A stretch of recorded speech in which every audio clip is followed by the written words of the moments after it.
Everybody, Web3 fans, welcome to another episode of the Envelop podcast. I'm your host, MC, and our goal is still the same. We are trying to explore the Web3 realm, the DAO, NFTs, metaverses, and so on and so forth, whatever you love in the Web3 realm. And that's why we are inviting good guests, experienced guests from these realm and ask them good questions. And please welcome my today's guest.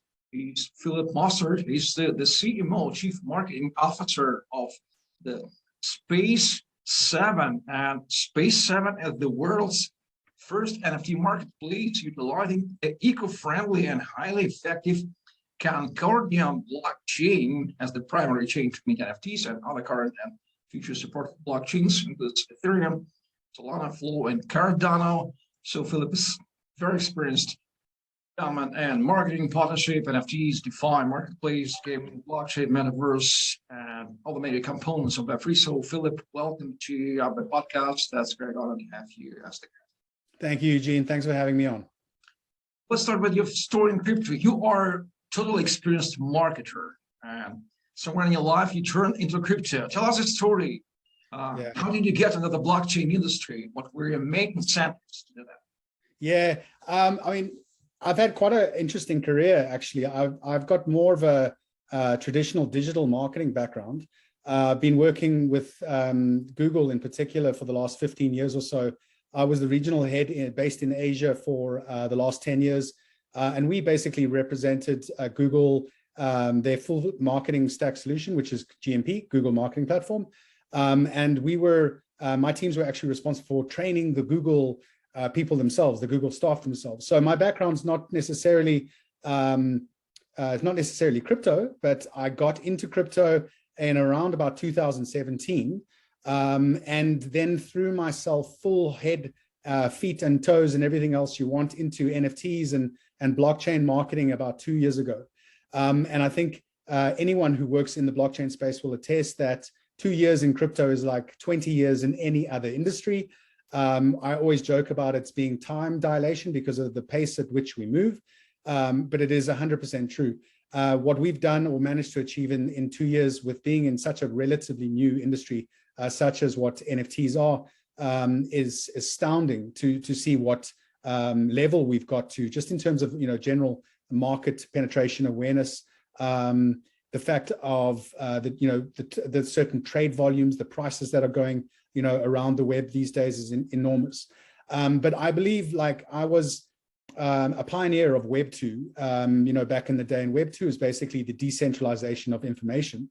That was when, social media took on its form, where everyone basically who had an internet connection could become a publisher themselves. So we call it the decentralization of information. We're moving into a new and exciting phase now, which we call Web3. Web3, for me, basic definition is the decentralization of ownership, wealth, and basically, decentralizing the internet. So having been a keen pioneer of Web2, I've taken it on myself to pioneer Web3. And obviously what that implies is the metaverse, and everyone's, talking about the metaverse. Recently or relatively recently, Facebook changing their name to Meta. These are no small things. This is a significant milestone. This is also historical in many senses of the word. And I'm very excited to be part of the next movement or the next iteration of what the internet might look like. Yeah, I extremely love your explanation of the importance of this paradigm shift from Web2 and to Web3, and you as a marketing professional in Web3, the internet of centralized giants like Google, Facebook, and so on and so forth, are moving, have been moving to Web3. This is awesome. This is awesome. I would love to ask you why big top managers from YouTube, Google are hardly looking into switching to Web3. Do you have any ideas? Why do they do that? They know something, maybe. The question would be, if they don't know something, it would be more scary of a question to ask. These enormous organizations obviously have made a lot of money in the Web2 space, Web 1 and Web 2 space. I mean, Google currently makes most of its money still through AdWords. If they are not taking Web3 seriously, then they will be left behind very quickly. And obviously they need to look at how to retain or protect their revenue streams, because the model, the business model, the internet business model is fundamentally changing. And what that means is that the Google model, the Facebook model, and I'll maybe come back to the Facebook model in a bit, but the Google model is very much from a centralized point of view. They base it on selling someone's data to, and obviously the highest bidder in terms of advertising. So they make their money still through advertising, which is an enormous challenge if we start to think about the decentralized control of what that means. So Google has to fundamentally look at their core business model and move from a centralized to a decentralized, business model. It's not going to be easy for these large players. They're big organizations. They're obviously the 10-ton truck sitting in the corner, not passively idling along. But Google are making some very smart moves. They're partnering with, very good protocol, very good projects out there. I do believe that also it comes down to the authenticity of their agenda. And for me, and this is kind of my bridge into the Facebook criticism, is that the Google is probably more able to adjust their business models to be a more decentralized, force, whereas Facebook isn't. Facebook, by changing their name to Meta, one has to be very careful about what that implies. I think Facebook obviously is the largest, most rich or most detailed database on the planet. And what they do is they basically sell users' data to an advertiser, much like what Google would do, but Facebook does it in a very different way. And also, they are not necessarily just going to suddenly overnight change their business model or be able to change their business model for a couple of reasons. But, Mark, you've got to give it to Mark Zuckerberg. He is a brilliant strategist. Them by acquiring Oculus 8 years or 8.5 years ago, he obviously saw where the internet was headed, and it is going to be a virtual environment or an augmented environment. But now, in saying that, I think Facebook is, one has to be cautioned. What they will do is they will package the Facebook experience to be like a virtual world and call it a metaverse, but they will still be selling your data most likely to an advertiser. So one has to be cautioned in what deems or what might be defined to be a metaverse. And the debate is still out there, but obviously I have my view of what a metaverse is basically going to be an interoperable ecosystem, or basically, a highway of different projects that have multi-chain bridges between it all. We have to provide a seamless experience between one and the other. And basically, it's going to come down to a user being able to take their NFTs, which is what they're going to be owning in the future of the internet. They're going to be able to take their NFTs to any environment or platform that they choose to do so. So yeah, it's going to be very exciting, but it's too early to tell exactly what Google has up its sleeves. All I know is that if any organization that size isn't talking about or seriously considering the threat to their business and their revenue stream being from a central point of view, it's going to be a very daunting task for them to turn around. Well, I thought that I see a sort of contradiction here, and let me help to solve this from your help. As we know, the current internet, Web2, was built and is built about advertising model, like you mentioned.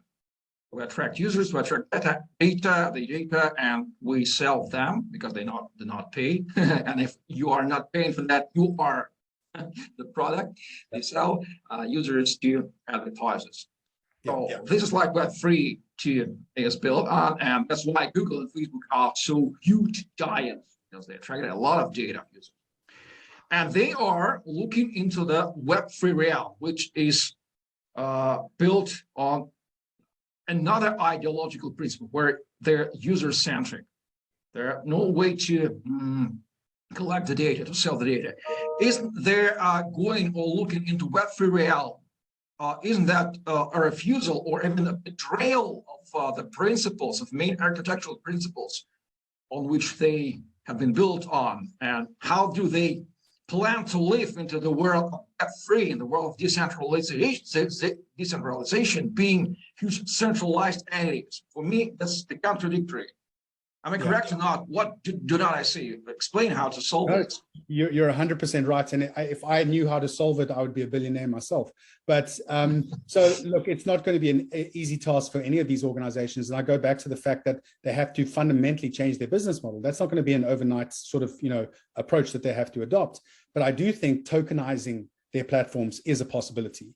And if you were given an option to own a Google coin, like as in a share option to have a stake of what that equity might look like, I would probably take that on. So I think when you're taking an approach to Web3, there's different types of ways that organizations can tackle this. It doesn't necessarily have to be about decentralizing platform. And I read a very interesting post last night about what DAOs might be of the future, a decentralized autonomous organization, whereas they don't necessarily have to become a DAO to be successful in the space. What they can do is they can tokenize the platform and they can incentivize users to opt their data in for a piece of that potential revenue or equity stream. So I think it's going to be an interesting one. I don't have the answer per se. It's going to be mostly a lot of these organizations making public statements that they are considering it. They are hiring metaverse strategists. You see it on a daily basis. Basically, all these blue chip organizations are hiring metaverse experts to help them redefine what that consumer path might look like. But I have to go back to the fact that Google won't just suddenly, or Facebook will not suddenly just change their business model overnight. They have judiciary responsibilities. They've got shareholder responsibilities that they have to adhere to. But we're also so early into what this might look like. We're on the cusp of what Web3 is going to be. So it's very early days. It's an exciting space for us all to be obviously participating in. But any organization, if they're not making public statements that they are considering it or seriously considering Web3, they are going to be left behind very quickly. But it's too early to tell exactly how their business model is going to change. Yeah, I totally agree with you. But nevertheless, we do see that the marketing mechanics and models for Web3 projects are still the same like we see in Web2. They all use the same set of tools of digital marketing and advertising, the same channels. Maybe Discord is the main difference. How do you see the main difference of digital marketing in Web3 realm, in crypto, not regarding NFT, crypto, comparing with the traditional business niches? Is that the same word? Yeah, I love this question for particular reasons that my background is more traditional digital marketing, right? So now having been thrown into the deep end per se about crypto marketing, it is quite different. There's a lot more tactics that have to be deployed in a crypto sense, in terms of guerrilla tacticing, shilling, community orientation. At the heart of any decent NFT project has to sit the community. And there are obviously ways to buy community, but that isn't the authentic approach. I believe that there will become a hybrid model between the traditional digital marketing approach and the more crypto digital marketing approach.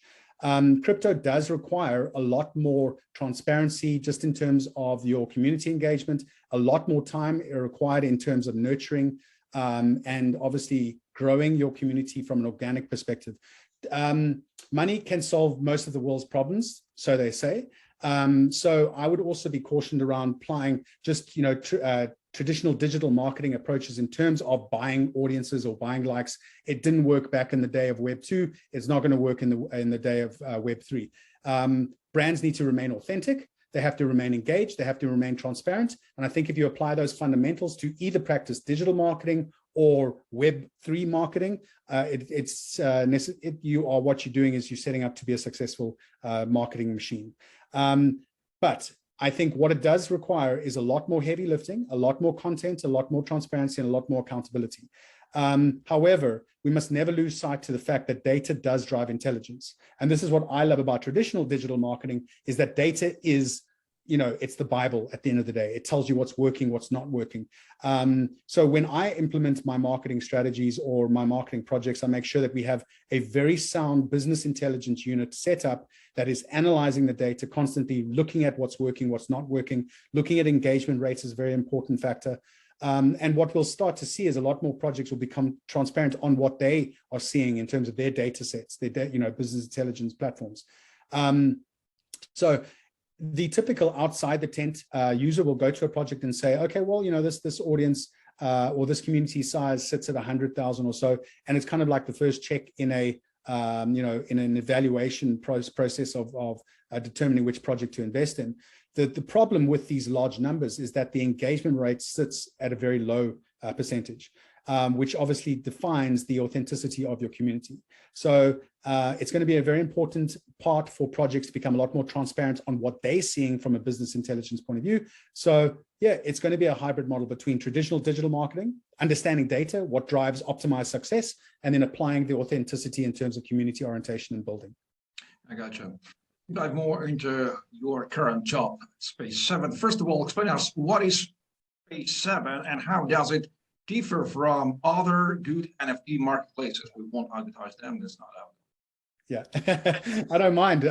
There's no secret in the room that one of our competitors was valued at $13 billion.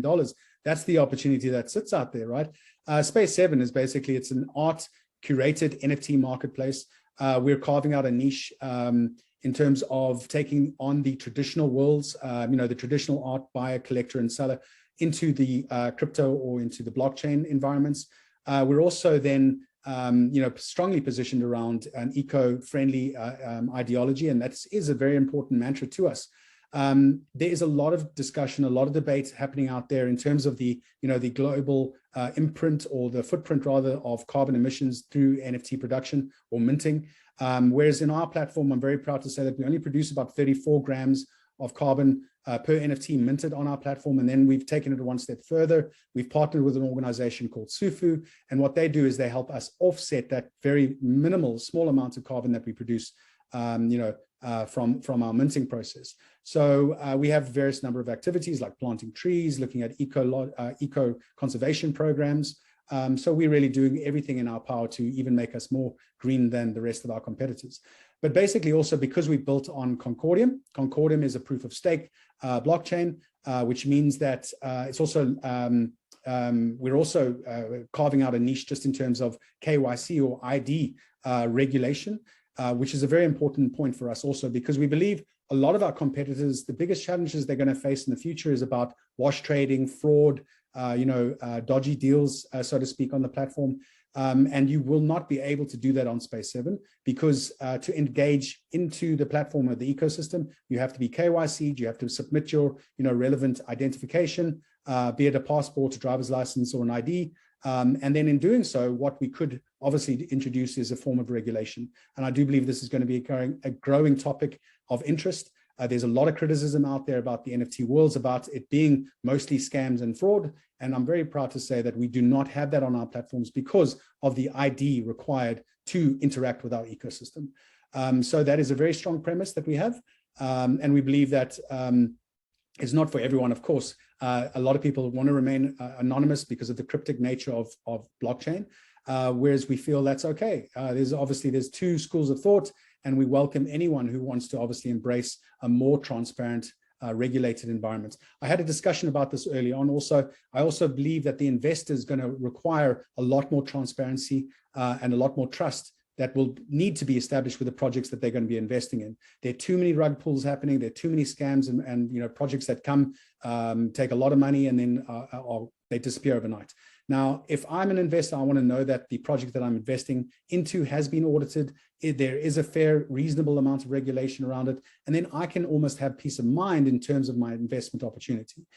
So I think it'll attract two types. It'll attract the type that wants to obviously embrace the regulation space, and then also the type that are looking for more sound investments. Well, you mentioned Concordium blockchain. I would call it a sort of boutique blockchain because it comes from Switzerland. First, I know about Concordium on the event in Kiev. We met with you in 2021. So it is named to be eco-friendly, highly effective, and is like a layer first blockchain. What should we know about Concordium, the core difference of Concordium compared with other create first layer blockchain? What should we know about it? Yeah, the biggest proposition or selling point that they have is about the future of what we all believe what blockchain will be, and it's going to be in a regulated space. So we're embracing that regulation through ID protocol requirements. It is a strong obviously core proposition of the layer 1 solution, where you have to be KYC'd to get started. Whereas other ecosystems might, require a little bit of KYC further down the road, depending on your trade volume, or rather the trade tiers that you embark on.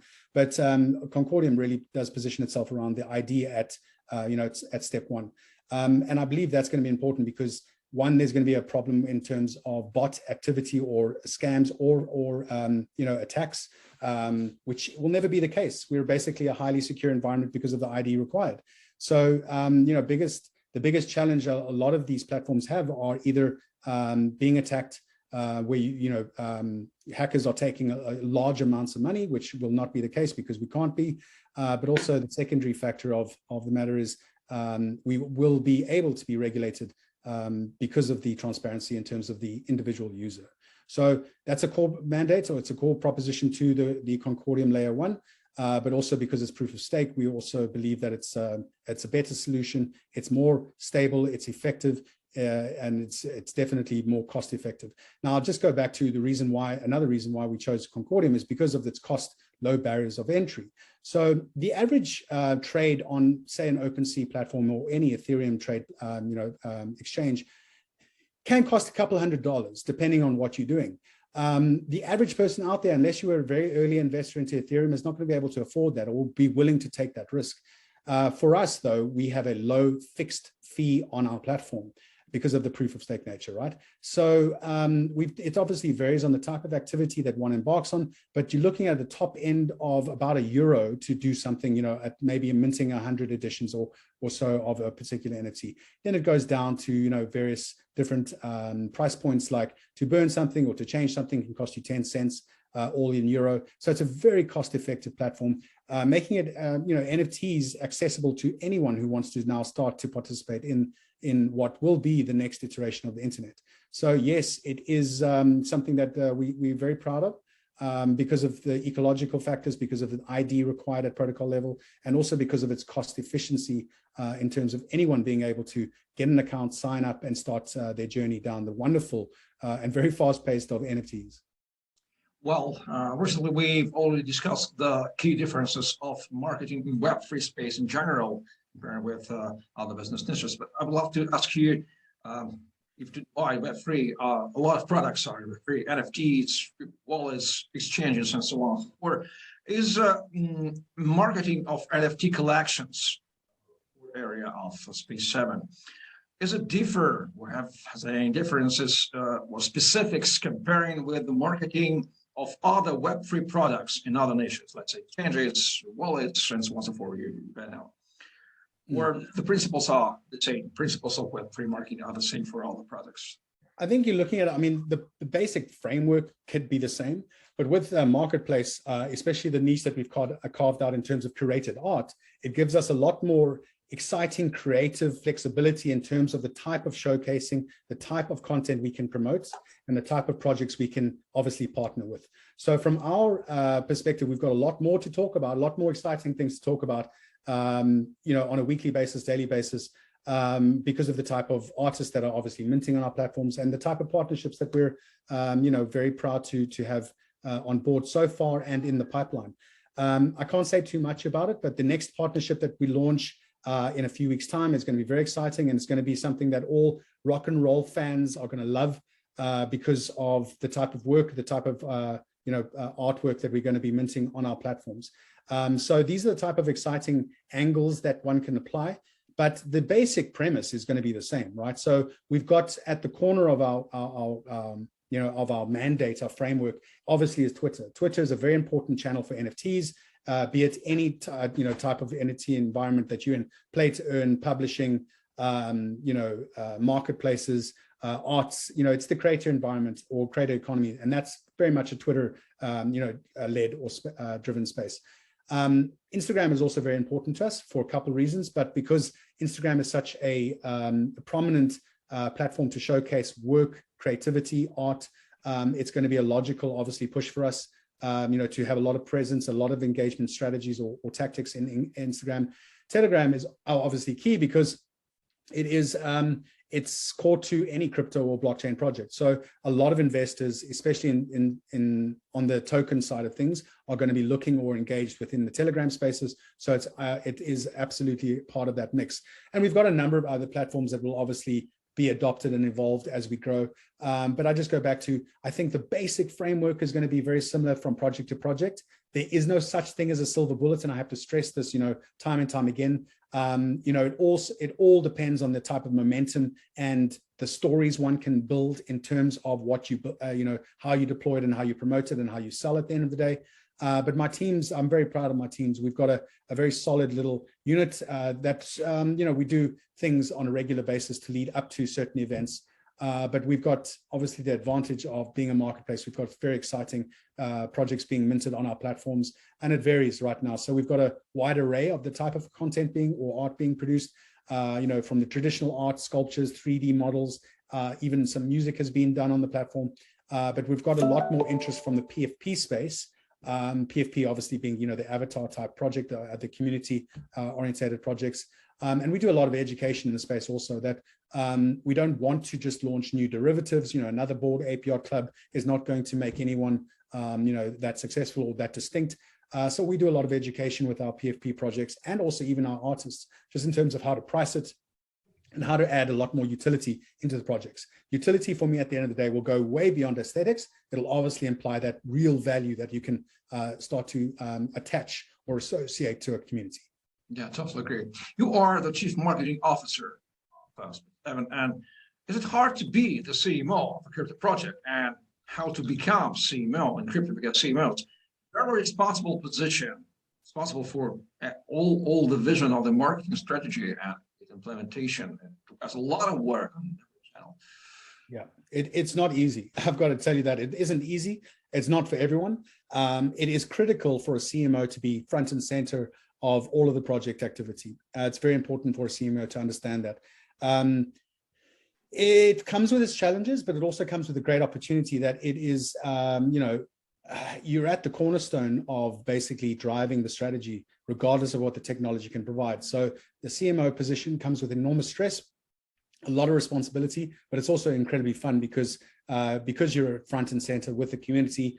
You obviously have the ability to have one-on-one discussions with your community members, get a lot more enriching, real-time data back from your community that can help us obviously reformat or change our strategy. Gone are the days that we used to think and, put a strategy or, white paper together and say, okay, well, job done, and sit back and relax. It doesn't work that way anymore. We have to remain agile. We have to have certain principles or obviously frameworks in place, but we have to remain agile, and we have to basically be able to adapt to a very transparent and very demanding potential investor out there.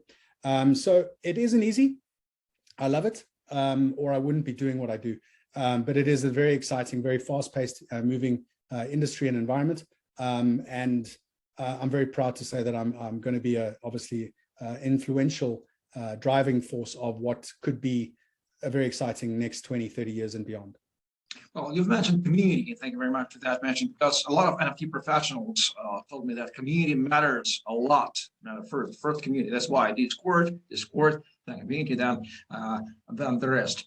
What's the role of the community and successful marketing of NFT-related project, and how could you describe the SpaceSeven community? How large is it? What set of tools you use for community management? Maybe any life hacks for growing community? Yeah, community is the most single thing or aspect of any project, and I believe even traditional businesses are going to take on this community model. It does present an enormous amount of challenges in terms of the accountability and transparency and contactability to core team members, but community is at the heart of any project that any decent project out there. Our community sizes are not enormous yet. We haven't really even put on the marketing gas yet, but we've done the work through hard work and labor, and we've built up a very decent size across our different platforms. We also believe in more of a staggered organic approach. I go back to the whole engagement rates.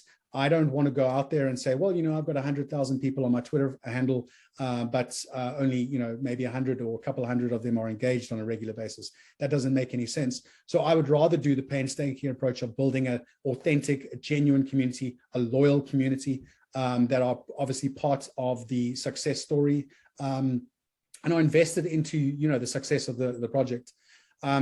We also have very strict policies in place, which I do believe is very important with any project. You have to have a community guideline book.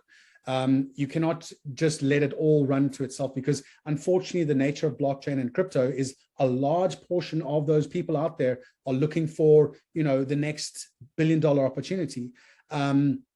So there's a lot of pressure from, certain what they call degen communities, where they're looking for, the 100x, the 200x of a typical coin. They're not necessarily in it for the long run. They just want to get their 100x, 200x, and then sell out, right? They're not going to be part of your story for the long, 5 years and beyond. You need to find, obviously, community members that are core to your long-term thinking, that resonate the fundamentals of your project, that believe in what you're doing, what you're building is a long-term play, and don't apply unnecessary pressure or spread FUD in your community, your different community forums. So one of the first things that I did when I joined was I made sure that our policies are in place.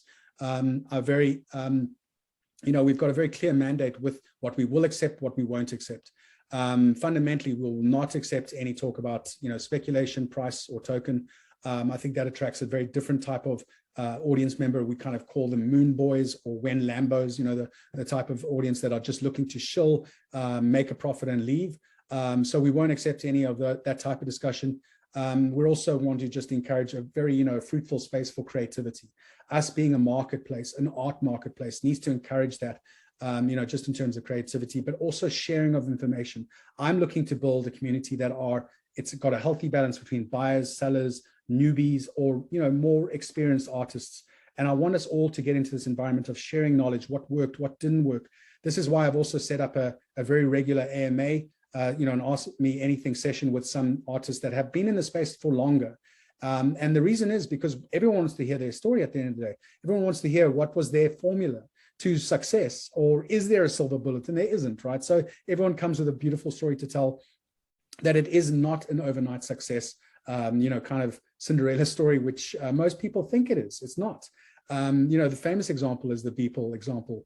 And I hate using this example all the time. He gets way too much coverage, but it's, he sold, average pieces for a couple $1,000s before he made that massive sale. So one has to be cautioned that, to make any sustainable business, to make any sort of decent value in life takes time. It takes time and a lot of effort. It's not just launch a few sketches on a blockchain and think your job is done. There is business planning required, and we do a lot of education with SpaceSeven community. So if you guys are interested in getting into it, we do a lot of content, and we do a lot of educational seminars with our community basis to make sure that they understand that at the end of the day, it's a business you need to run. Right? You have to have your pricing strategy. You have to have your community orientation. You have to think about utility. You have to think about promotion. You have to think about a lot of things that the average person hasn't considered. So, there isn't just a quick win solution on these things. So it's not easy, but it's going to be a beautiful, long story to tell. Well, talking about 2022, what main trends regarding NFT or utilizing NFT as a tool in any position you do see for this year? A lot of velocity here every year in our industry is called. Yeah. So trends regarding NFT for 2022. Okay, so it's still so early. So we're starting to see a little bit of maturity in the NFT world. Considering it's only a couple of years, now in terms of like what it is, we're starting to see now new iterations of industries take on, what a smart contract can constitute. In my opinion, art was the first phase. We're now going to be going into, different types of models like music and potential real estate, and also it's also intellectual property largely will also be handled quite well. But just going to art, music for an example, I think it was this morning I read an article that Snoop Dogg has already made about $48 million on one of his songs that he created as an NFT. And I think that's only a couple of weeks or a week old. So there's an enormous amount of potential to be made, I think, just within music. Movies is also quite an interesting use case. But yeah, it's just very early. So I think we're going into the stages now where you're going to start to see a lot more industries take it on, very seriously. And I think it's going to be a very exciting space for anyone that has kind of grasped or come to terms with what, digital art might be. Now we're getting into the stages where we're demanding utility from the digital art, which is fantastic because that's, again, a much needed maturity curve. But now we're going to start to see other types of businesses take it on. And I believe music is probably going to be it, followed by movies and potential fashion. I think fashion is going to be a very exciting wave to watch. And of course, now just keep the end in mind. The end is the metaverse. So anything that you basically can constitute your world, your real world to be, look at your environment around you. Anything that you're currently sitting with will have to sit in the metaverse. So I'm going to want to listen to music. I'm going to want to wear fancy fashion. I'm going to want to live in a house or go to a restaurant. I'm going to want to need or, participate in entertainment events like concerts, casinos, or anything along those lines. So just think about it from that perspective. Anything that you kind of constitute to be reality these days will sit in the metaverse. So all those business opportunities is at our fingertips. So if you're an entrepreneur out there and you're, semi-technical savvy, it's a wonderful time to get involved. It's a lot of, there's a lot of opportunity in the space right now. And it's so early, so early. Yeah, 100% agree with you. This episode will be published on YouTube, and YouTube viewers will be watching there. So YouTube recently announced that YouTube is also looking into the Web3 and is considering how to use NFTs for supporting the product makers and so on and so forth. And recently announced even the vacancy for Director of Web3 published on their resources. Do you have any ideas how YouTube will be utilizing NFTs for motivating creators to live on YouTube? Yeah, it would be guesswork, but educated guesswork, if you will. YouTube makes a lot of their money from the subscription models, right? So to be a creator, you have to have a channel, a branded channel, etc. I think what they'll be able to do is introduce a lot more type of NFT utility through subscriptions. And I think, if you offer a NFT channel or ownership to a creator, and they can basically offset or fractionalize that ownership to their subscriber base, I think that's an obvious use case for how YouTube might deploy their, the smart contracting or the adoption of Web3. I think it's definitely going to move away from an ad model. It has to. But it's going to be exciting to see what they come out with next. Take a step back. I worked with Google for 15 years. I have an enormous amount of respect for that organization. They are, very smart people in the room. And they're probably going to come up with really creative ideas on how to revolutionize Web3. So yeah, I'm excited to see what they come up with. Personally, anything that moves beyond an ad model is very much welcomed by me. Yeah, we'll see. So talking about 2022, what are SpaceSeven plans, especially marketing for 22? Is SpaceSeven hiring? And if yes, whom does it need? Yeah, thank you so much, because we are looking to hire a lot of people. So firstly, we've got a very exciting lineup of partnerships, and that's obviously going to be key to, how we roll out the platform. We are also going to be, spending a lot of time and investment into not only community growth, but also into terms of platform and utility tools that needs to be built on top of the platform. So we will be basically launching a new partnership every week for the next 19 weeks or so. So there's going to be a lot of activity around the partnership space. We are embarking on a very, assertive drive in terms of attracting artists that might be popular on, our competitor platforms and bring them onto the SpaceSeven platform. So you're going to start to see a lot more, creative options. You're going to start to see a lot more well-known artists coming into the environment. We will also be embarking on many more marketing activation programs across a number of different countries and regions. We've got PR activity planned. We've also got, we are going to be aligning with some of the coolest agencies in the space, both from a PR and from a sort of a crypto and a performance background. So we're in the stages now of finding agencies to help us scale, experts in their fields. I've got a relatively small team at the moment, but I'm looking to scale it. So if you are in marketing, be it any ambit, right, or any form of arena, we're looking for community managers, we're looking for more digital marketing managers, we're looking for graphic designers, we're looking for a lot more people to help us on the content front. So yeah, if your audience is out there looking for a job, absolutely please apply, because we are scaling our team quite a lot. Excellent. I'll link so below so you may apply if you do see you're part of SpaceSeven team. So finally, I'd love you to ask you about the following. You are the professional marketer in the Web3 space, and all these parts, Web3 and marketing, especially when moving towards Web3 mechanics, requires a lot of learn every day. How to learn Web3 and how to learn marketing now, considering to be in a Web3 realm. What are your favorite learning resources? An answer about Web3 and about marketing. How do you learn that? Yeah. Geez, that's a great question. I mean, there's so many different forums out there that you should participate in, or rather subscribe to. I don't necessarily want to shill a lot of these, leading platforms or publishers, but I mean, Cointelegraph is probably the easy example to follow. But the best type of learning comes from a practical experience point of view, right? So if you're looking to get involved in Web3, I would say start getting involved as a community member, because that is the greatest learning source you can ever find. Interact with the community around you. Find one, first and foremost. Find a community that resonates with you. You enjoy the game design, or you enjoy the business model. Look at the fundamentals of the project, look at the history, look at the team that sits on the project. Very important that you want to be investing into a project that has credible members of the core team. That's so very important. Look at the track record, look at the either in terms of their maturity, is it pre-IDO, post-IDO? What is their sort of their growth strategy? What does the white paper look like? The roadmap is also important.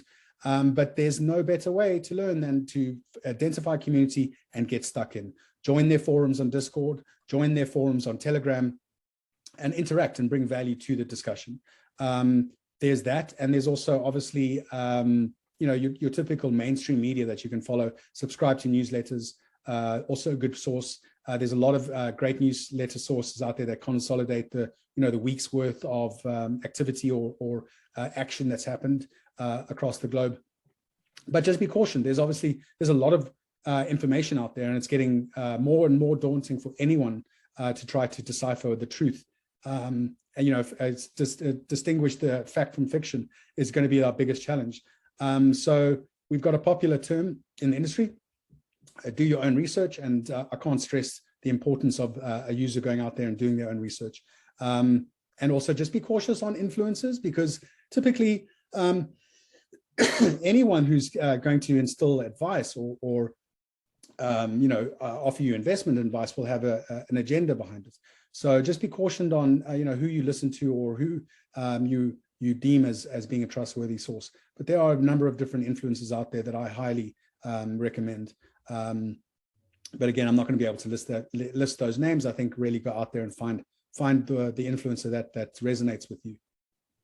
Definitely amazing. Thank you very much, Philip. This has been an extremely educational episode about for all the marketing and marketing related guys on Web3. I think they will be rewatching and exploring this episode very carefully. Our marketing team at Envelop will be rewatching very carefully, because this episode is a lot of practical recommendation and vision. I'm extremely happy that we've done this episode. Thank you very much again, ladies and gentlemen. You were watching and listening to the Envelop podcast. Philip Mostert, the CMO of SpaceSeven NFT Marketplace, and using Crypto MC Review.